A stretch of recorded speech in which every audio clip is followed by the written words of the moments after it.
Un nouveau jeu dont on va parler ici dans les prochaines sorties Yellow, un jeu qui est très attendu, il s'agit de Bunny Kingdom. Et pourquoi le jeu est très attendu? Parce que c'est un jeu de Richard Garfield. Voilà, Richard Garfield, un papa de Magic et de King of Tokyo, par exemple. Et de plein d'autres jeux Plein aussi. d'autres jeux, ouais, mais dans les plus connus. Voilà. Moi j'ai toujours préféré Netrunner à Magic, mais ça après c'est un autre débat. Voilà. Et, On l'a eu. et illustré par Paul Maffaillon. Donc ça sort aux États-Unis à la Gen Con. C'est pour ça la première boîte qu'on a reçue, c'est la boîte anglaise, parce que les Anglais, les boîtes anglaises ont été produites un peu avant parce que la Gen Con c'est un gros événement aux États-Unis. Oui. Et c'est juste l'endroit parfait pour lancer le jeu. Et ça arrivera courant du mois de septembre en France.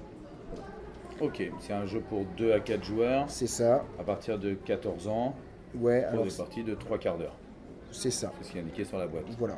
Sachant qu'aux États-Unis c'est 14 ans pour pas avoir de petits soucis avec le matériel, parce Ouais, qu'ils c'est- considèrent ça, ils peuvent que avaler. voilà, en dessous de 14 ans tu peux avaler un lapin.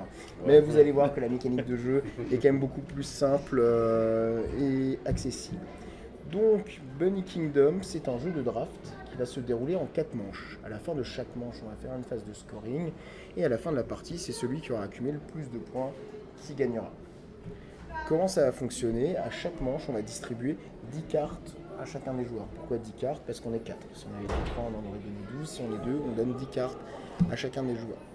Ensuite, très simplement, comme dans tous les jeux de draft, je vais regarder ma main de 10 cartes, je vais réfléchir en me disant je ça ou ça, et je vais mettre 2 cartes de côté que je vais jouer immédiatement une fois que tous mes adversaires ont fait pareil, et je passerai ensuite le paquet à mon voisin. D'accord. Première manche C'est pas la même au chose. voisin de gauche, deuxième manche au voisin de droite, et ainsi de suite. Et ensuite, je retourne les cartes, j'applique les effets, et on continue comme ça jusqu'à ce que les 10 cartes distribuées soient jouées. À ce moment-là, on commence une phase de décompte de points que j'expliquerai un peu plus tard. D'accord. Alors, quels sont les types de cartes qu'on va pouvoir récupérer dans Bunny Kingdom? J'ai un peu préparé mon truc, je les ai mises de côté, quel professionnalisme. Déjà, il y a des localisations. Donc là, par exemple, si je draft la case A5, j'ai le droit de placer un de mes petits lapins sur la case du plateau A5. Il y a un poisson dessiné dessus, c'est juste pour rappeler que cette case-là produit une ressource de base qui est le poisson. Et si j'en avais pris une deuxième, j'aurais aussi pu me placer sur H6.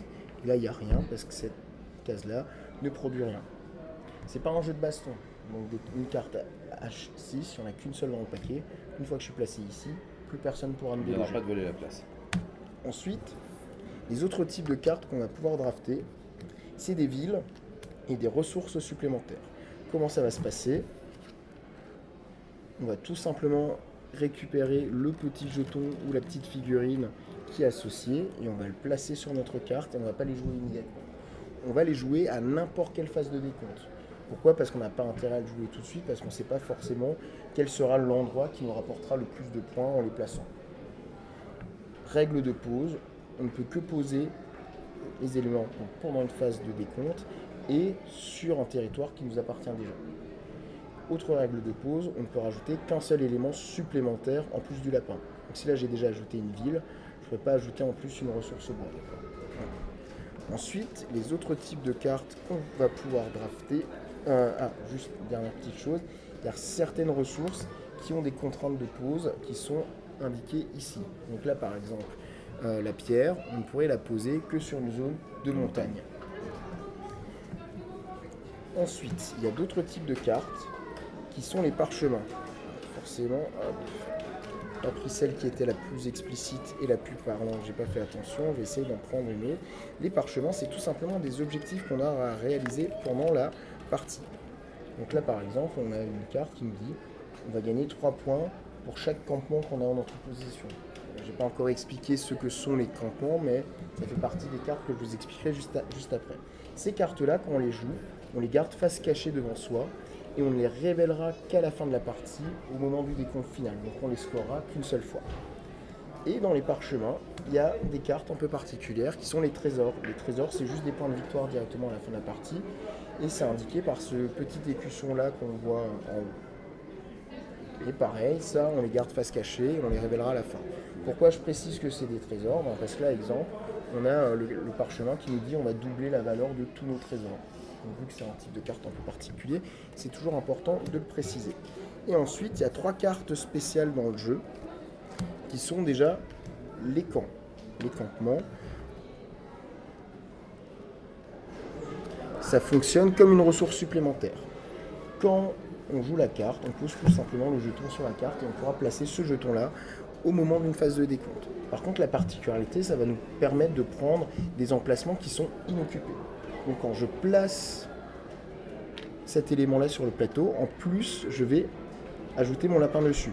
Et donc ça veut dire que je squatte la zone. Mais comme je suis un squatter, dès qu'il y a quelqu'un qui arrivera, je serai obligé de quitter la zone. Donc si à un moment dans la partie, un de mes adversaires draft H5, ben, je m'en vais tout penaud et je rends le campement. Voilà. Ensuite, autre type de carte spéciale, c'est les provisions. Les provisions, c'est la seule action du jeu.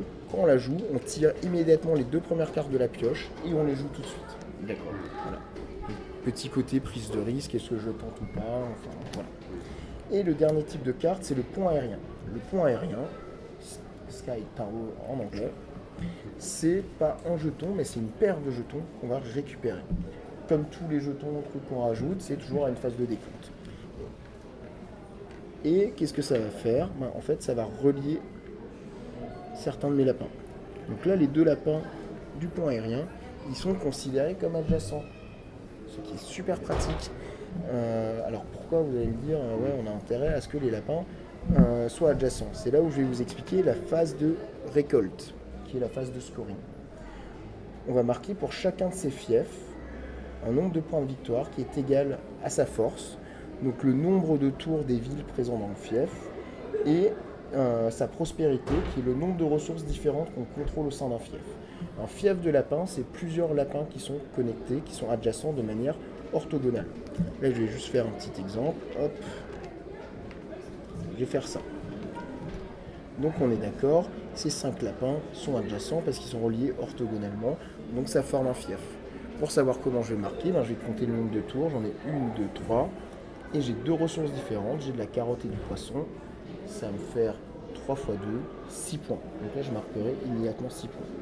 Évidemment, si j'étais mis là, le fait d'avoir un deuxième poisson ne sert pas à grand chose pour ce scoring là, mais peut-être que j'aurai un parchemin qui me dira tu vas marquer 2 points par poisson, donc on a toujours un intérêt. Si au fur et à mesure de la partie je me débrouille bien et que je continue à rajouter des ressources supplémentaires dans mon domaine, je scorerai d'autant plus. Donc là par exemple j'aurai 4 ressources différentes pour 3 de niveau de ville. Ça me fait 12 points. Et si je suis encore plus fort et que je rajoute cette ville, là, ça ferait 6 x 4, 24 points, et ainsi de suite. On score pour chacun de ces fiefs à chaque tour. Et à la fin, c'est celui qui a le plus de points de victoire, sachant qu'on comptera aussi chacun tous les parchemins qu'on aura récupérés. S'il y a ça, est-ce qu'ils comptent quand même tous? Ouais. Ouais, même si, voilà.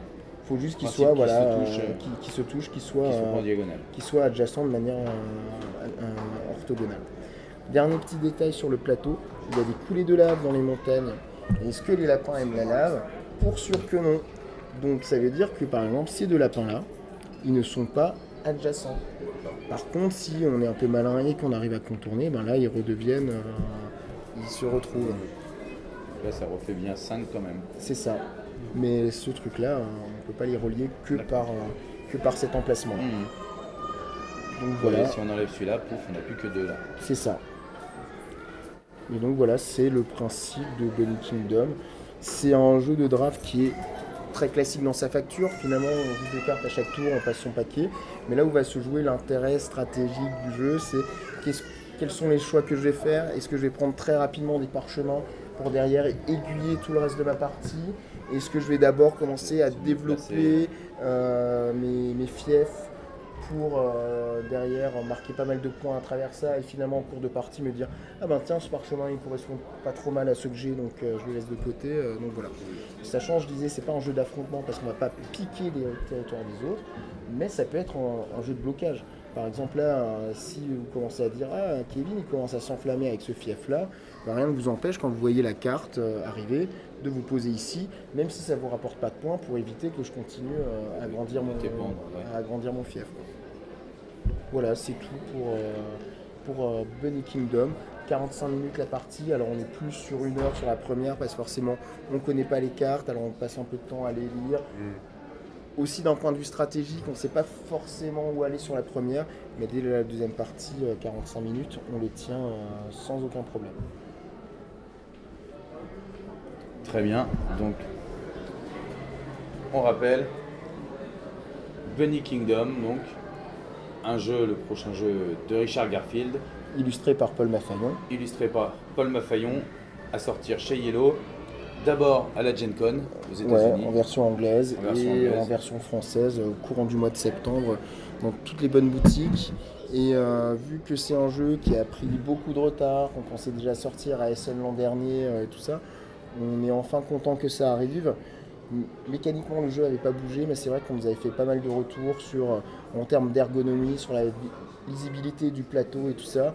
Là, on a vraiment essayé de trouver un bon compromis avec des tailles de cases qui marchent bien. Par exemple, les villes de niveau 1 supplémentaire qu'on va rajouter sur le plateau, il y a un petit creux, comme ça on ne recouvre pas la ressource de base qui sera imprimée sur le plateau. Pareil pour les décomptes, il y a des tours, donc plutôt que d'additionner les niveaux de ville, on compte juste les tours, ainsi de suite. Donc ça simplifie grandement aussi le plaisir de jeu. Et la lecture. Et pareil, sur les cartes, le fait d'avoir remis à chaque fois les ressources, ça permet finalement à la fin de faire le décompte. Si on dit tu scores 2 points par carotte, tu vas juste revérifier dans ton paquet de cartes combien tu avais de carottes dans le paquet, et ça évite de j'en ai 1, 2, 3, 4, 5 et ainsi de suite. Donc là on est vraiment content du jeu, on espère qu'il va plaire au public, on n'en est jamais certain, mais en tout cas on en est assez fiers.